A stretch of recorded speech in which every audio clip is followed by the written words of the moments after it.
1956 को डॉक्टर बाबा साहेब अम्बेडकर जी ने इस जातिगत उत्पीड़न और छुआछूत के खिलाफ जो दीक्षा ली थी बुद्ध के धम्म की, वहाँ 22 प्रतिज्ञाएं अपने लाखों अनुयायियों को दी थी। और 14 अक्टूबर 1956 से लेकर आज तक पूरे देश में नहीं, पूरे दुनिया के अंदर हर साल हजारों जगह आयोजन होता है, जहाँ हमारे करोड़ों लोग ये दीक्षा, बौद्ध धम्म की दीक्षा लेते वक्त उन 22 प्रतिज्ञाओं को दोहराते हैं। उन्हीं 22 प्रतिज्ञाओं को भारत सरकार, मोदी जी की खुद सरकार ने doctor Ambedkar life and speeches के अंदर वॉल्यूम 17 में छपवाया है। और उन्होंने ही नागपुर की दीक्षा भूमि में शिलापट्ट पर वो सारी 22 प्रतिज्ञाएं लिखवा के लगवाई हुई हैं। उस पर गडकरी जी भी जाते हैं, उस पर महाराष्ट्र के मुख्यमंत्री के तौर पर फडणवीस जी भी गए, उस पर भारत सरकार के दो मंत्री जो आज की डेट में केंद्रीय मंत्री हैं वो भी उस आयोजन में इस बार भी गए। तो जिन प्रतिज्ञाओं को इतना बवाल मचाया इन्होंने, तो इन्होंने जो मेरे नेता अरविंद केजरीवाल जी, इन्होंने मुझे इतना सम्मान दिया और सहयोग दिया अच्छी योजनाएं बनाने में, चाहे वो जय भीम मुख्यमंत्री प्रतिभा विकास योजना बनाई हो, चाहे वो सीवर सफाई की मशीनें लाने वाला, सीवर में अंदर दिल्ली में उतरने पर रोक लगाने वाला मसला हो, तो जिन्होंने इतना मुझे सहयोग दिया, सम्मान दिया, उनको जिस तरह घसीटा गया, जबकि उनको पता भी नहीं है, उनका कोई लेना देना नहीं है, मेरी पार्टी का इस धम्म दीक्षा दिवस से कोई लेना देना नहीं है। और उसमें मैं एक व्यक्तिगत कैपेसिटी में, मैं व्यक्तिगत तौर पे उसमें शामिल हूँ बाबा साहब के सिपाही होने के नाते। और वहाँ राजरतन जी ने वो प्रतिज्ञाएं दिलवाई हैं और सब ने दोहराई हैं, हज़ारों लोगों ने दोहराई हैं, और पूरे देश में हज़ारों लाखों करोड़ों लोग दोहरा रहे हैं। उसको पकड़ के मुद्दा बना के जिस तरह भारतीय जनता पार्टी मेरी पार्टी को और मेरे नेता अरविंद केजरीवाल को बदनाम करने की कोशिश कर रही है, इससे मैं आहत हुआ हूँ। क्योंकि एक तरफ हमारे लूट के हत्या और इस पे तो वो नहीं बोलते। आपने लिखा है मैं आज 2 बंधनों से मुक्त हुआ। हाँ, मैं जो एक मंत्री के तौर पर जो समाज के हक अधिकार की लड़ाई को जिस मजबूती से रोड पे लड़ना चाहिए, उसमें मंत्री के तौर पे कहीं ना कहीं बंदिश होती है। तो आज मैं अपने आप को मुक्त महसूस कर रहा हूँ। मैं अपने समाज के हक अधिकार की लड़ाई को बेहद मजबूती से लड़ूंगा। ये जो मुझे धमकी दे रहे हैं ना, मैं इनसे डरता नहीं हूँ। ये हत्या कर सकते हैं मेरी, मेरे परिवार की, लेकिन मैं अपने समाज के, अपनी बहन बेटी की इज्जत की लड़ाई को, मान सम्मान की लड़ाई को लड़ूंगा, चाहे इसके लिए मुझे कुर्बानी देनी पड़े। कौन धमकी दे रहा है आपको? मेरे, आप देखो ना ट्विटर पे, फेसबुक पे, और मेरे फोन पे देखो कितने फोन आ लिए धमकी के। आपने कोई शिकायत कराई है? नहीं, शिकायत तो अब देखेंगे ना, गृह मंत्री जी देखेंगे, शिकायत आपके माध्यम से करवा तो रहा हूँ। आपने जो बोला कि जो आपकी पार्टी को या बदनाम करने की कोशिश हो रही है, आगे ऐसे कार्यक्रमों में भी आप जाएंगे तो फिर क्या? क्योंकि आप तो पार्टी अभी भी विधायक हैं। देखिए मेरी बात सुनिए, मैं डॉक्टर बाबा साहेब अम्बेडकर जी का सच्चा सिपाही हूँ। तथागत बुद्ध के जो शांति और मानवता का मार्ग है, जिसमें समता, स्वतंत्रता, बंधुता, मैत्री, करुणा और प्रज्ञा की बात है, मैं उस रास्ते पे चलने वाला आदमी हूँ।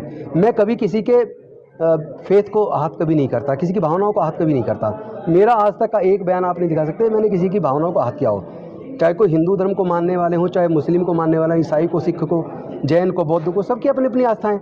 मेरी बुद्ध के धम्म के प्रति अपनी आस्था है। आपकी शपथ के बाद गुजरात में आम आदमी पार्टी कहीं ना कहीं घिर रही थी, तो आपको लगता है कि आपने एक तरह से कुर्बानी दी? नहीं, मुझे लगता है कि आम आदमी पार्टी जो जनता के हित में, शिक्षा के क्षेत्र में, स्वास्थ्य के क्षेत्र में, बिजली पानी के क्षेत्र में, महिला सुरक्षा के क्षेत्र में, या सामाजिक न्याय के क्षेत्र में जिस तरह के काम कर रही है, वही कामों से मैं समझता हूँ डॉक्टर बाबा साहेब अम्बेडकर के सपने साकार होंगे। उनको रोकने की झूठी एक कहानी बनाकर जिस तरह बीजेपी कोशिश की, बीजेपी ने लोगों के मान को ठेस पहुंचाई, उससे मैं आहत हुआ हूँ, इसलिए मैंने इस्तीफा दिया। पार्टी की तरफ से क्या कोई इसके लिए दबाव था आप पे? नहीं, मेरे ऊपर कोई दबाव नहीं है, मैं एक वकील हूँ पेशे से। इसके बाद क्या कोई आपके नेता से बात हुई अरविंद केजरीवाल से इस बारे में? मंत्री जी अभी, मुख्यमंत्री जी अभी रैली में है गुजरात में। मैंने अपना उनको भेज दिया है, अपना ये दो पेज के पत्र में मैंने सब कुछ लिख के उनको भेज दिया है। अभी वो अभी मंच पे मैंने नहीं देखा। पहले उस विवाद को, इस पूरे मुद्दे को लेकर क्या कोई बातचीत हुई थी अरविंद केजरीवाल से आपकी, या अपनी तरफ से? नहीं, देखिए मैं तो एक कट्टर देशभक्त व्यक्ति हूँ, और डॉक्टर बाबा साहेब अम्बेडकर और तथागत बुद्ध की शिक्षाओं को मानने वाला हूँ, और उसमें मेरी आस्था है, तो मैं विचलित नहीं होता। कल अरविंद केजरीवाल, विचलित जो लोग हो रहे हैं वो उल जलूल हरकतें कर रहे हैं, धमकी दे रहे हैं। ने वहाँ पे एक बात कही कि मैं कट्टर, मतलब जैसे धार्मिक रूप से भी उन्होंने बताया कि जन्माष्टमी को मेरा जन्म। मैं भी तो कट्टर धार्मिक हूँ, मैं तथागत बुद्ध के धर्म को मानता हूँ। फर्क सिर्फ इतना, सबका अपना अपना धर्म है। जैसे वो लोग कट्टर हैं अपने धर्म के प्रति, मैं तथागत बुद्ध की शिक्षाओं के प्रति कट्टर हूँ। स्वेच्छा से इस्तीफा अपना? जी, मैंने अपनी शिक्षा। सर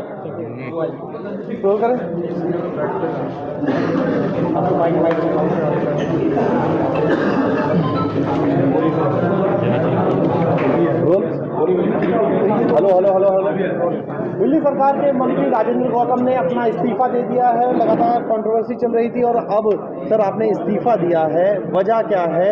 क्या मान रहे हैं कि जो पूरे हालात बने, लगातार भाजपा के आप लोगों के आपके इस्तीफे की मांग भी कर रही थी? एक्चुअली जिस तरह मेरे समाज के लोगों का मूंछ रखने पे हत्या हो रही है, मस्जिद मंदिर में जाकर मूर्ति छूने पर हत्या हो रही है, घड़ा छूने पे इस तरह से निर्मम हत्या हो रही है, बहन बेटी की सामूहिक बलात्कार करके जिस तरह फांसी पे लटका के हत्या हो रही है, मैं इससे आहत हूँ कि मेरे देश के माननीय प्रधानमंत्री जी, गृह मंत्री जी और देश के कोई बड़े नेता इस पर बोल नहीं रहे हैं। इससे मेरा दिल पहले से दुखी था और ऊपर से जो सामाजिक इस भेदभाव, छुआछूत, ऊंच नीच और पूरे जीवन में जो इस तरह का उत्पीड़न डॉक्टर बाबा साहब अम्बेडकर जी ने झेला और उसके बाद उन्होंने देखा कि कोई सुधार की संभावनाएं नहीं है, तो उन्होंने 14 अक्टूबर 1956 को बुद्ध के धम्म की दीक्षा ली और वो 22 प्रतिज्ञाएं अपने समाज के लाखों अनुयायियों को दिलाई और तभी से हर साल अशोक विजयदशमी पर ये आयोजन होता है जहां ये 22 प्रतिज्ञाएं दिलवाई जाती हैं। और यहाँ तक कि भारत सरकार ने, मोदी जी की खुद के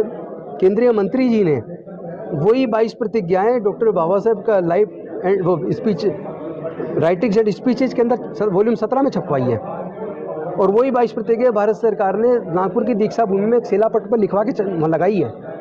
उन 22 प्रतिज्ञा को जिसको आप खुद छाप रहे हो, खुद शिलापट लगा रहे हो, उन्हीं को आप आधार बना के आज जो है राजनीति के लिए गंदी राजनीति कर रहे हो उसके आधार पे, और अरविंद केजरीवाल जी का या मेरी पार्टी को बदनाम करो, जबकि उनका इसको इससे लेना देना नहीं है बौद्ध धम्म दीक्षा से। मैं भी व्यक्तिगत कैपेसिटी में उसमें गया हूँ, मंत्री के तौर पर तो नहीं गया। मतलब उनको जानकारी भी नहीं थी? नहीं, उनको जानकारी भी नहीं थी। और इस तरह उनके ऊपर मतलब इस तरह का आरोप लगाना ये बहुत थर्ड क्लास गंदी राजनीति है। अरविंद केजरीवाल डॉक्टर बाबा साहब अम्बेडकर के सपने को पूरा करने के लिए शिक्षा के क्षेत्र में, स्वास्थ्य के क्षेत्र में और महिला सुरक्षा के क्षेत्र में, बिजली पानी के क्षेत्र में, सामाजिक कल्याण के क्षेत्र में जिस तरह के काम कर रहे हैं, मुझे लगता है उन्हीं कामों से डॉक्टर बाबा साहब अम्बेडकर के सपना साकार होगा। तो उनको इस तरह मतलब इस मुद्दे पे घसीटना, उनके ऊपर जिस तरह हमलावर हुई है बीजेपी, ये हमला उनके ऊपर नहीं है, ये भारत के सभी लोगों के ऊपर हमला है। लोगों के, मुझे लगता है आस्था पे तो हमला उन्होंने किया है। इस तरह की वो उन्होंने बड़े बड़े होर्डिंग लगा दिए, तो जब वो पोस्टर पे ये सारा लिख के लगा रहे तब आस्था ही नहीं जा रही क्या? तो कटकोरी राजनीति है और ये हमारी पार्टी को, मेरे नेता को बदनाम करने की साजिश है। राजनीति किसी दबाव के कारण आपने ये इस्तीफा दिया? नहीं, मैं एक वकील आदमी, लोगों को न्याय दिलाता हूँ कोर्ट में लड़के, मुझे क्या बात का दबाव? तो क्योंकि ये पूरा घटनाक्रम घटा, क्या अब आगे अपनी पार्टी में बने रहेंगे? किस तरीके? नहीं, मैं एक पार्टी का एक सच्चा सिपाही होने के नाते अपनी पार्टी के लिए भी काम करूंगा और अपने समाज की बहन बेटियों की इज्जत आबरू के लिए, अपने लोगों के हक और अधिकार की लड़ाई को लड़ूंगा। उसके लिए मेरा पूरा जीवन उसी में जाएगा। भाजपा का कहना है कि उनके दबाव के कारण लगातार वो इस्तीफे की मांग कर रहे थे, उसके कारण इस्तीफा दिया आप लोगों ने। अभी भाजपा इतनी ताकतवर नहीं हो गई है कि भारत के लोगों को दबाव में ले आए। भाजपा तो बहुत कमजोर है, छोटे छोटे मुद्दों पे बौखला जाती है और बहनों के ऊपर जुल्म किए जाए, हत्याओं के ऊपर बोलती तक नहीं है, इतनी हिम्मत नहीं बोल दे। मैं पूछना चाहता हूं, जितेंद्र मेघवाल के मुंह से रखने पर हत्या पे क्या प्रधानमंत्री जी, गृह मंत्री जी ने एक शब्द बोला? क्या इंद्र मेघवाल के घड़ा छूने पर हत्या पे एक शब्द बोला? क्या हाथरस की बेटी के ऊपर, या जो अभी 2 बेटियों को हमारे बलात्कार करके उनको फांसी पर लटका उस पर एक शब्द बोला? तो वो पता इससे लगता है कि वो कितने बुज़दिल लोग हैं, उनके अंदर हिम्मत नहीं बोलने की। आपके दो पेज का पत्र है वो हमने पढ़ा, उसमें आपने लिखा मैं बंधन से मुक्त हो गया, तो फिर क्या अब निश्चिंत हो गई, अब इस तरीके के कार्यक्रम में आप जाएंगे? निश्चिंत हो गए। मैं समाज के हक और अधिकार की अब लड़ाई को बहुत मजबूती के साथ लड़ूंगा। मेरे समाज के हक अधिकार छिन रहे हैं, उत्पीड़न हो रहा है, मैं उस उत्पीड़न के खिलाफ न्याय की लड़ाई को लड़ूंगा। कोर्ट में एक वकील के तौर पर भी लड़ूंगा, ये कहा, और एक विधायक के तौर पे अपनी विधानसभा में उठाऊंगा और हर मंच पे जाके पूरे देश के अंदर उठाऊंगा। ये कहा गया कि जो आहत हुई हैं भावनाएं उसके इस पूरे घटनाक्रम के, आहत तो हमारी हुई हैं कि उन्होंने एक झूठा प्रपंच रच के मेरे नेता अरविंद केजरीवाल को की गरिमा को गिराने का कोशिश की। मेरी पार्टी जो समाज कल्याण के लिए इतने अच्छे काम कर रही है, जो शिक्षा और स्वास्थ्य के क्षेत्र में इतने अच्छे काम कर रही है, उसकी रेपुटेशन को डाउन करने की इन्होंने एक कोशिश की है। एक ऐसा अपराध इन्होंने किया है जिससे मेरे पूरे समाज के, पूरे देश के लोग आहत हैं।